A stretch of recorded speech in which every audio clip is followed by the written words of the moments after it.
Hello, welcome to 30 Minutes. I'm Rick Anthony. Today's show is devoted to two hot topics that just won't go away.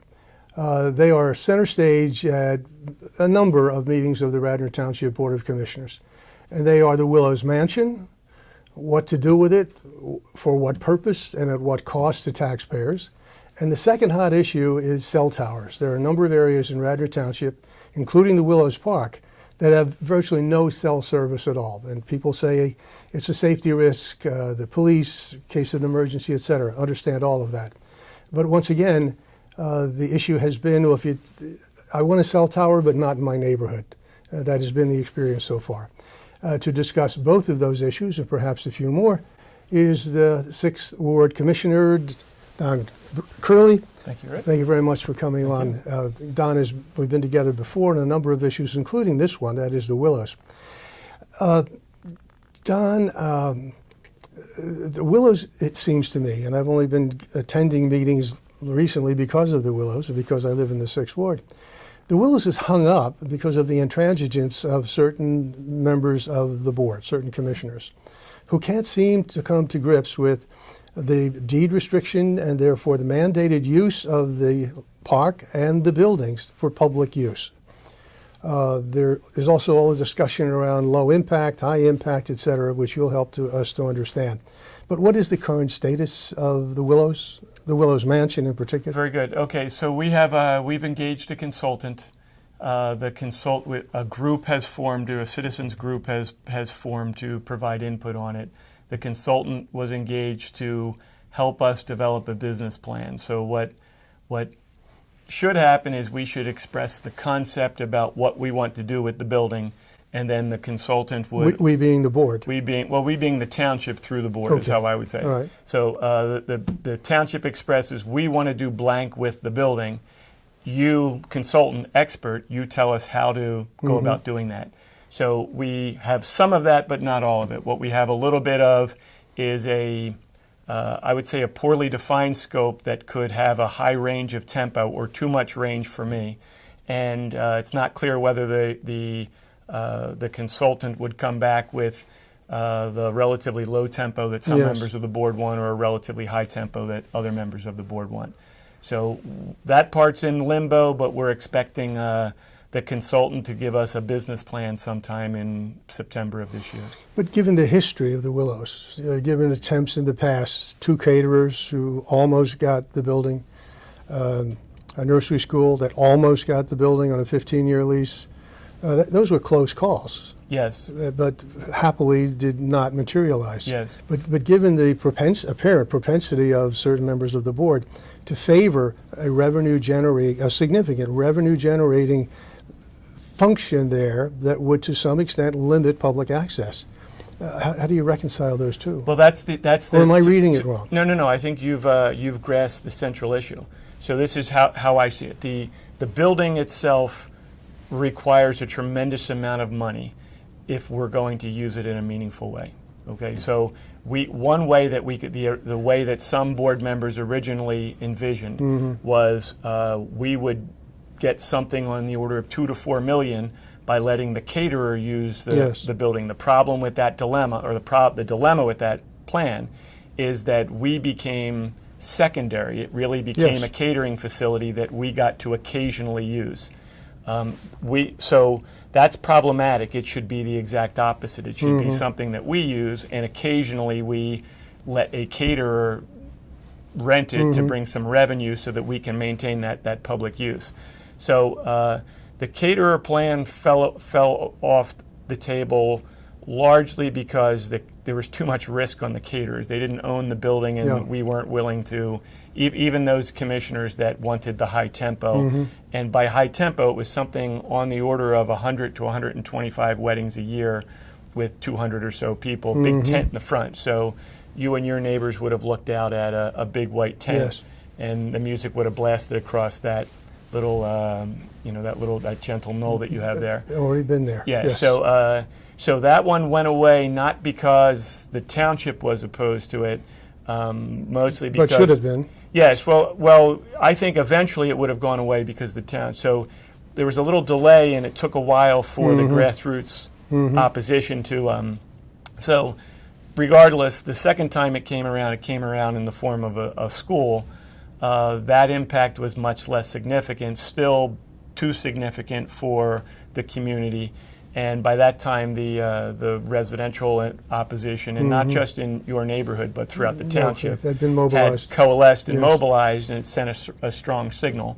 So that project went away, and then it initiated this phase, which is still uncertain. The reason why I am guarded is because like you, I sat through years of meetings where people were very content to have a high tempo, and I was saying, no, we need low tempo, we Yes. need to preserve the park. So I'm still guarded. I guess I won't be satisfied until we make that decision. But why isn't anybody talking about the deed? Again, you know better than I. Yes. Read the deed, and it's Yeah, quite specific. Yeah, the deed is huge. So It doesn't say primarily right. public use. It Yes. says public use and Yes. recreation. So the deed played a significant role in having the school go away, meaning our solicitor determined that that would be patently illegal or expressly illegal. And so that, and I do believe that the primary reason that went away was public opposition. Yes. Citizens Yes. rallied against it, and there was a small group of citizens who thought it was a good idea, a large group of citizens who thought it was a bad idea. Consequently, that went away. The deed for the school, it's clear cut. The deed for the caterer, a little less clear cut. So, in the capacity that I hope we use it, which is that low impact capacity, we can still rent it. It's sort of as an accessory use. You could still have weddings there, and I would not characterize that as being a violation of the deed. If we rent it to an entity that charges $30,000 a weekend and we never get to use it, then it's stopped being public. Is there a difference, though, between rent it for an occasional wedding and leasing it to a caterer? Well, that's part of it. That's now you're getting into the sort of the nuances of it. When I think the first two caterer proposals were expressly in violation of the deed. Law less clear whether that's accurate or not. The school proposal was Clearly in not congruent with the deed.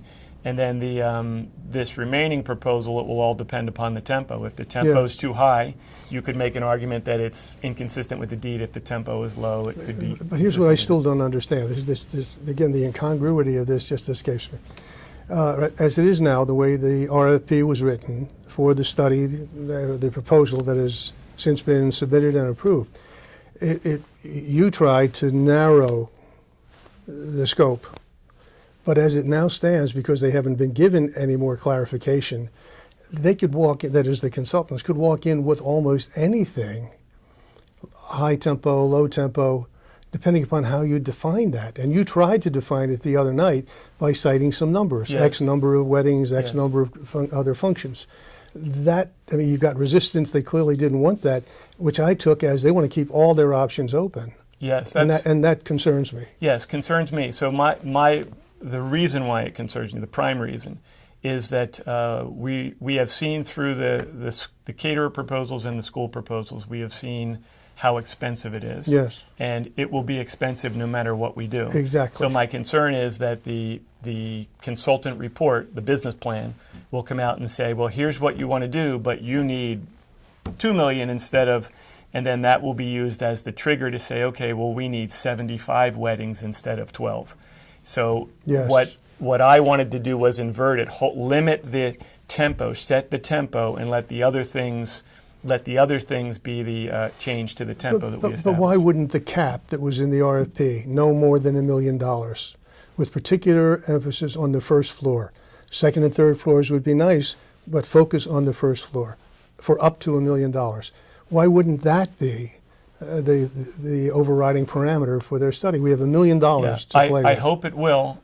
There's such openness in the RFP. I agree. You could drive a truck through that. And there's such there is not a lot of clarity, in my opinion, from the Board of Commissioners. Right. So I'm not sure what the consultant will come back with. I have confidence that the group that is assembled wants low impact, And Yeah. I'm hoping that group can steer it in the direction of low impact and keep Why it low was impact. Sarah Pilling's proposal for selective deconstruction of the building, leaving up some parts of it, signature parts of it, and then a wonderful garden and event planning space, why was that rejected, or at this point is not even considered as an option? So rejected and not considered as accurate at this point. Rejected in good faith, meaning the board evaluated it and the board's majority did not want to have Because it involved tearing down the building, and that's tearing down parts of the building, yes. Yes. So right. the board's majority, again in good faith, we did have ample discussion about that, and Yes. that proposal had its day, and it just did not win. I was supportive of it. I still think it's a good proposal. It's an optimal Yes. solution. Yes. But the board wanted the building in the conventional form is I guess the best way to decide. So that's why we took Yes. the route that we took now. Which is sentimentality, as well as this belief, which I still don't understand, that the building has historical and or architectural merit, which we understand from certain experts it doesn't.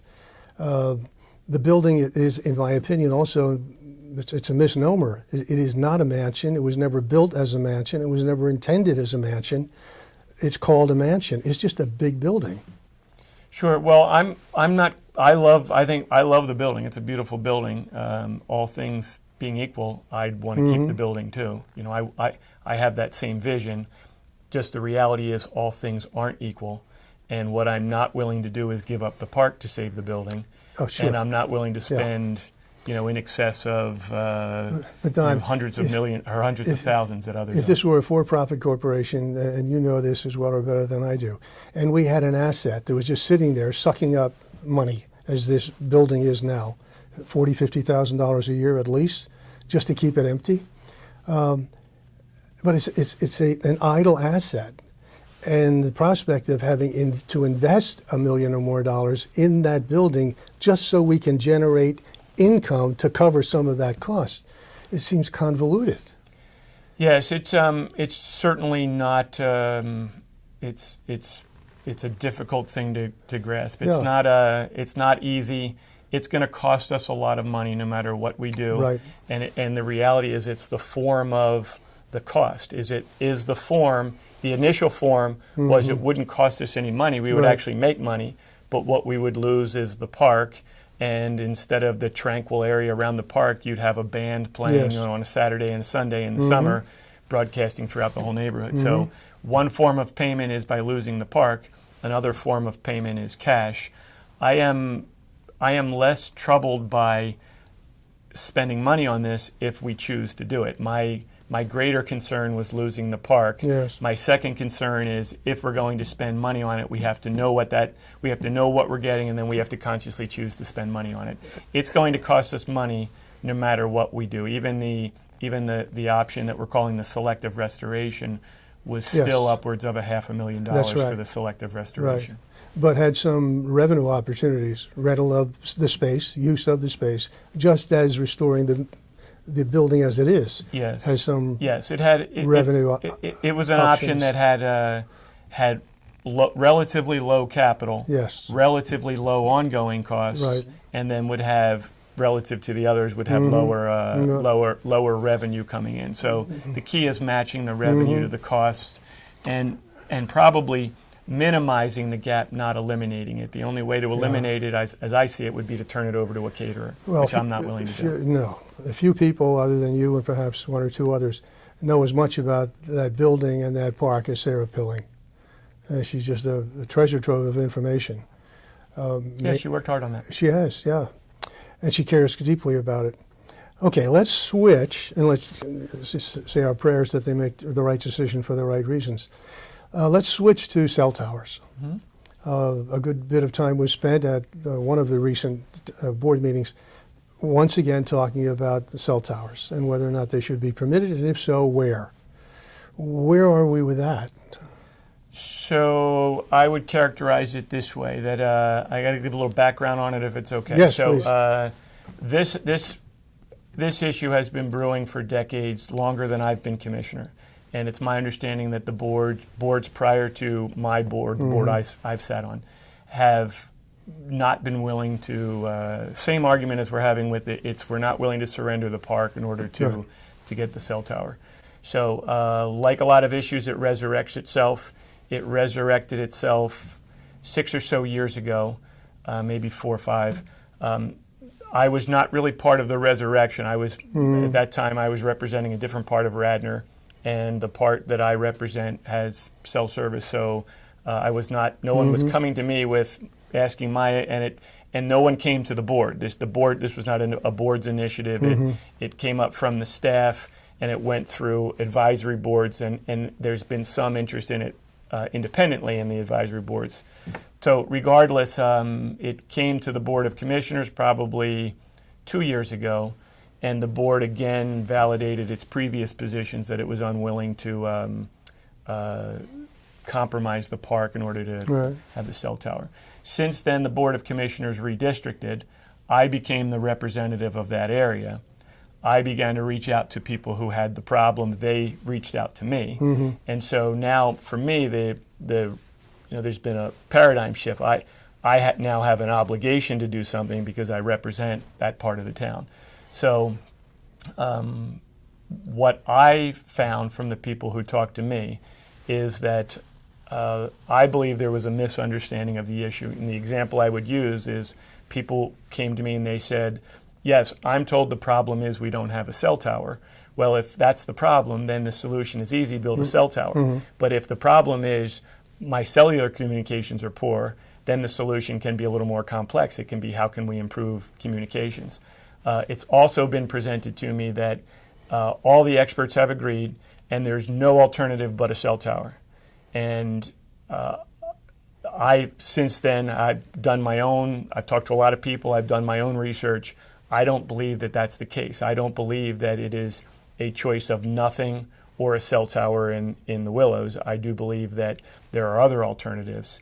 And so really two things. I think we are a bit the barrier to the solution, because if you pick the wrong solution, if you pick a solution that will never happen, that the community won't support, and you don't bend, then what you do is you ensure no action. So the more we insist on a cell tower in the Willows, the harder it will be to improve cell communications, because even the commissioners who are relatively inclined to appear supportive, in the end won't vote for it. Their constituents just will not let them. So just like we talked about with the Willows, when it came time to take the action, the citizens wouldn't allow it. It was the citizens that wouldn't allow those things to go in. So I think the citizens will not allow. It has nothing to do with me. It's the citizens. The 30,000 of us won't allow that. But isn't part of the problem the image we all have of an ugly cell tower? Yes. With a large base, and therefore taking up a lot of space. That's one of the issues. I mean, the deed, you mentioned the deed. The deed expressly, so this is patently illegal. We have no more authority to build a cell tower there than we do to store our public works vehicles in your front yard. So if you came home from work one day and the public works vehicles were stored there, you would be able to say, no, that's illegal, just like it is. We are not allowed to put cell towers in the Willows. So that's another issue. And then I would say the third biggest issue, is the change in the technology, meaning there was a time when the tower was the only way. Then there was a time where the tower was the predominant way, but there were other ways. Now there is a time where the tower is probably not the predominant way. So I don't think it's going to have the help that most the advocates of it think it will. And that the trend is in the other direction. The trend does not appear to be in building more towers. The trend seems to be in creating distributed systems. So those are systems that are locally usually built upon poles. The first generation, they were built upon existing utility poles. Right. Two things limited that. One is the relative unattractiveness of that, and then the second thing would be the scarcity of poles in some neighborhoods, like the ones that you live in. So the market responded to that with poles that are streamlined and designed for this application that don't have the same appearance as the traditional telephone pole in an older neighborhood. Has the board done, has the township done anything to go out and investigate what options exist, gather information from some of the new technology? We've done some of those things. I mean, we've had discussions like this at the Board of Commissioners. But the township manager nor the township engineer have been directed to go out and find a solution that does not include an ugly tower that's supposed to look like an evergreen? No, we've never, we haven't taken the action. There was an initiative to try to simply make a statement that we are open to using the right-of-way in this kind of manner, and that did not pass on a 4-3 vote. So, 4 opposed and 3 in support. But that doesn't prohibit a vendor, for example, of contacting the township manager or the commissioners, saying we've got a solution. Right. So, I've done that. I've talked to some vendors. I've asked that vendor. Right. I spoke to that vendor about their application. I made the conclusion that that application would satisfy what all of us want, meaning it would improve our service, it would bring us some revenue, and it would not provide the that large tower in the park that is problematic to so many people. So hopefully something will come from that or other vendors. The starting point, at this point, I think the starting point is our code and our right-of-way, meaning we decide what goes in our right-of-way. Unlike PICO or the old-fashioned phone company or the water company who has a state mandate to use our right-of-way, we decide what goes in our right-of-way. So the first step is for us to make that broad policy decision about what kind of ways do we want to improve cell communication, and then we need to write some code. First look at the code. We have to see if the code inhibits, and then we have to change the code so that it produces the kind of infrastructure that we want and doesn't produce the kind of infrastructure that ultimately we're going to try to push against. Okay, so far, the Willows, cell towers, the budget. The budget is coming up, right? Yes. Budget in the fall starts for us around August of this year. Some big issues. Yes. Same big issues as last year, and probably same big issues as, probably going to be the same big issues next year. So pensions and healthcare, I called them a big one. They just get bigger and bigger each year. When I started, we were spending hundreds of thousands of dollars a year on pension. Now it's many hundreds of thousands. The pension costs in excess of $1 million now, so sizable amount of money. Do we still have a defined benefit pension plan? We have made some significant steps to lower the pension costs. One of them is we eliminated the defined benefit plan and went to a for defined one class of contribution? worker. Actually, we just eliminated the pension altogether. The police pension is defined by state law, so no changes to that aspect of the police pension. We did now again. We need both our unions need they need our thanks for they were part of this. So we did some things for new hires that would lower the future costs of new hires with our medical care. That's for our police. And then we eliminated the defined benefit program pension for the... And replaced it with what? No pension for the... No pension benefit at all? Yes. Not even a deferred savings? Well, there's, but that's not a pension benefit. So they have some, Okay. But the reality is it's not a defined benefit or a defined contribution pension plan. So that doesn't change our current pension obligations. The liability is still there. The liability is still there. The liability is still enormous. It just instead of growing, and it's still going to grow. It's just going to grow at a lesser rate. Now we did some other things also. We put aside some money that should. Those two lines should come together in about 40 years. So that shows you the enormousness of the obligation that we... Are we better off than some other surrounding townships with their entitlement cost? We're probably better off in that we've... the magnitude of the number is not especially good or bad, probably just average. We've taken some steps that other municipalities have not. So we've done a lot on that. Okay, It's still an enormous problem. Second issue would be spending in general. So when I started as commissioner, we were a $29 million a year entity, plus or minus 3 big funds. Our general fund, our sewer fund, we didn't have a stormwater fund at the time being. Now we're a 42 plus or minus million entity, same three funds. That's an enormous increase, and not a sustainable increase, Yes. meaning you just can't keep that up. At some point you do that, the economy tanks, and boom, you're looking at massive cuts. So we have to control spending.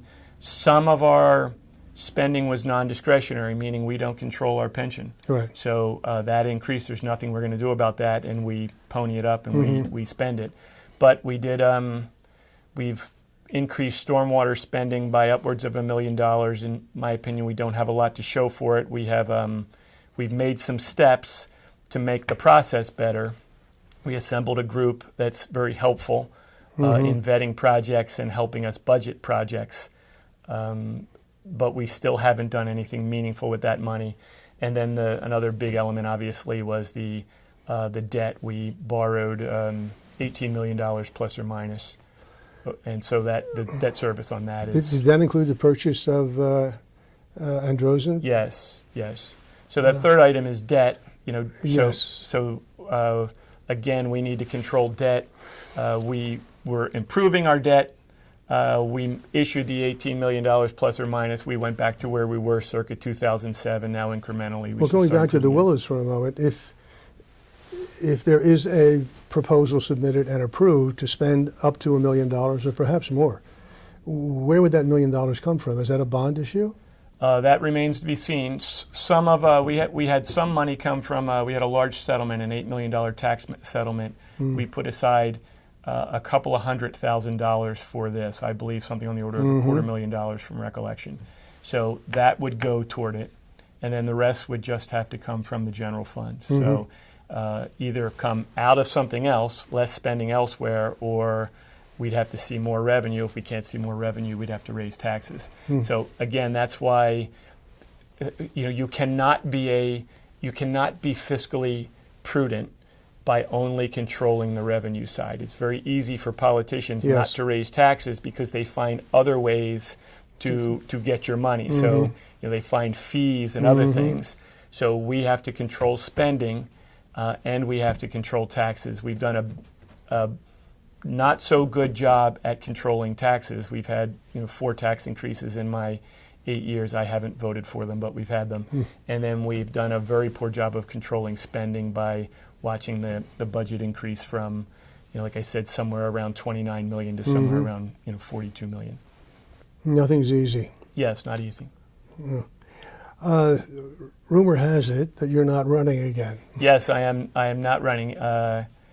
It has been great. It exceeded my expectations. I never thought I would find it as fulfilling as I found it. The biggest thing is meeting people. We met through stuff like this. That's right. So if you are a curmudgeon, run for commissioner because it will make you a people person. It is wonderful. It's been wonderful to meet people. Wonderful to be part of it. All things considered, best for Radnor and best for me to step aside and let somebody else take over. Well, with regard to that somebody else, you recently wrote a letter to the editor, an endorsement in a local newspaper. I did. I endorsed Jake Abel. Yeah, so I've known Jake for a while. He came to me a few years back with an interest in serving, so I helped him get on the Shade Tree Commission. We stayed in touch over issues like this, and when he expressed an interest when I decided I wasn't going to run, he expressed an interest in running, and in my opinion, he was a natural fit for it. So I have a high level of confidence in him. He's very informed on the issues.